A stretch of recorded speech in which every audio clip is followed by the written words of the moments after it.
Welcome to part 2. What's up, guys? Here we go. So the first video was all about how to get into escrow. Now we are officially in escrow.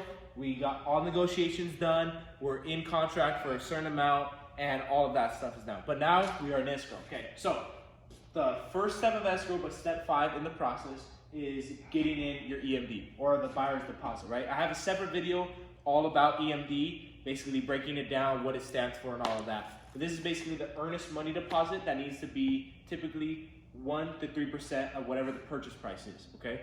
So we need that in within 3 business days after acceptance. This shows the buyer that you're serious, because if you didn't put in EMD, everybody would be submitting offers and it would get crazy. But this shows that you have skin in the game and that you really mean business, okay? So this is important, okay?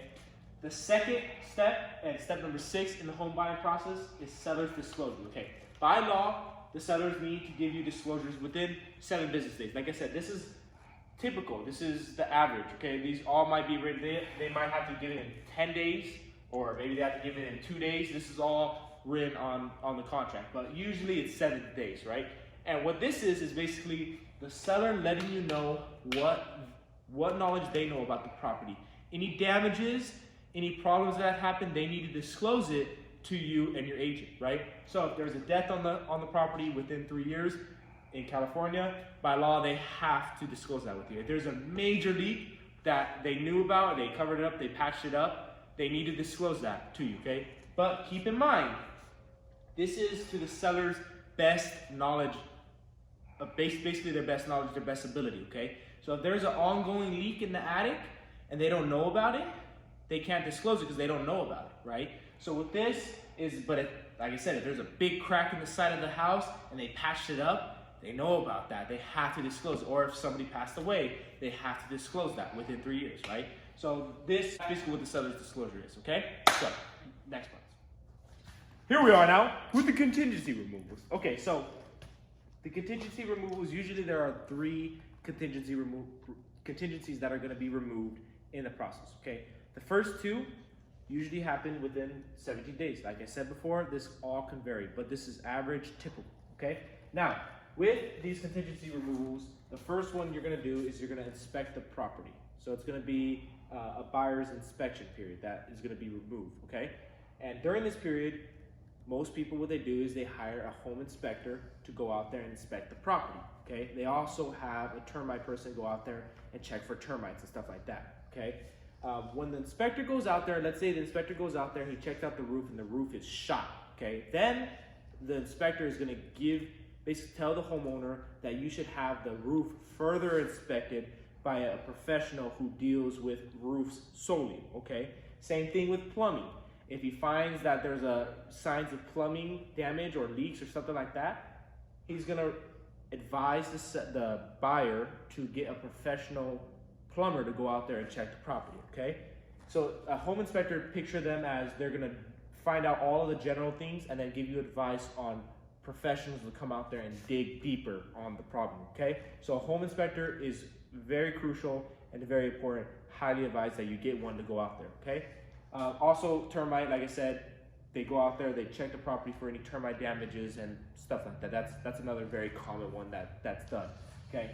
After that, the next contingency is appraisal, okay? So if you're buying it with a conventional loan, FHA loan, a VA loan, what you're doing is you're buying it from the bank, okay? Now when you're buying it from the bank wants to make sure that the house is of value, okay? So what they do is they're gonna send an appraiser out there to appraise your property, okay? This appraisal's job is to make sure that the bank is getting the best deal possible for the bank, okay? Because like the banks only really care about themselves, but they're just gonna loan you the money, okay? So they send it out there, and if the appraiser sees that the home is of value, they're gonna say, yep, it appraises at this value. Usually they tell the buyers that sometimes they could appraise even more, and you automatically have equity built up right there, okay? But the appraiser is gonna tell that information to the buyer, and the buyer is gonna be like, okay, we're good, and then they're gonna remove the appraisal contingencies, okay? So after this, we're gonna move on to number 8. Woo! Here we are now with the loan contingencies. Okay, now we already talked about appraisal. Loan is separate from appraisal, okay? This is why it is crucial to be pre-qualified and already working with the lender, because by the time we get into escrow, we're going to start that process with the lender, okay? And the lender is as important as the real estate agent. Trust me, there has been deals where I've barely kept it together just because I pushed for the client. The lender completely fell off the face of the earth, but my clients matter to me and we gotta make it happen. So the lender is crucial and very important. I recommend highly Modern Lending. Great at communication, great on timelines, they meet everything. They're just an effective machine, just like Provident Real Estate is. They already have their system just like us, okay? But loan contingency, what this is that during the process, they're gonna be processing your loan, they're gonna be putting you under underwriter, they're gonna get the appraisal back, say that it's good, we're ready to fund, and that basically once you get loan contingency removal, is basically saying that your loan is locked in, it's ready for this house, and it's ready to rock and roll. So you can remove that contingency knowing that you could get a full loan for that house, okay?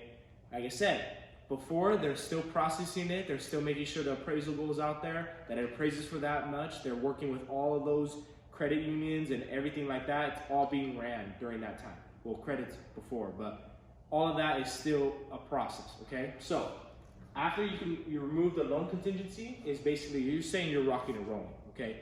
But here's the thing, after you remove this, you can't get back your EMD.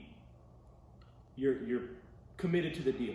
Before all of this, you could get your EMD back, which, like I said, you can submit multiple offers, and whichever one bites, if you go in there, you inspect it, you don't like it, you can pull out, get your EMD back, no problem, no shame.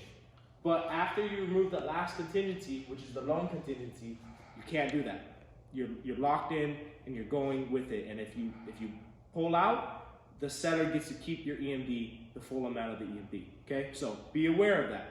This is why it's crucial to have your loan completely ready before you remove it. Okay, so that is the whole process of the main meat and potatoes of escrow. Okay, hope you enjoy, and part 3 is coming out real soon. Hey, shout out to Matt again and the other Matt for more advice. So love you all.